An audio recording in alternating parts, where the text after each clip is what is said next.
тук е доказателство, че колата е овербуствала, защото този пръстен по-светлия, който се вижда, тук компресорното колело е натискало срещу аксиалния лагер, прекъснат е масления филм, от обратната страна също има следи от износване.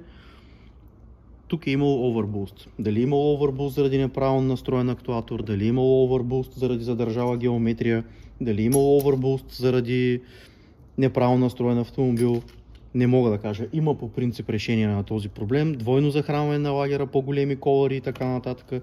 Може да се направи такава турбина с доста по-силни лагери, за да издържа на 2 бара буст и така нататък. Но не мисля, че автомобила ще се поддържа правилно, за да го направя това нещо и да дам гаранция на клиента. Ето отново дръскотини от външната страна на лагера, най-вероятно и отвътре, което в момента е малко трудно да се види.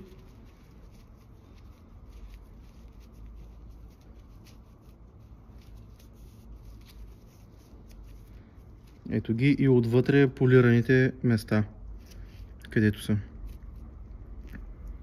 Така че неправилни сервизни интервали, неподходящо масло, прегряване на маслото, доливане на нафта, те чупят турбото. Турбото от само себе си не решава да се щупи.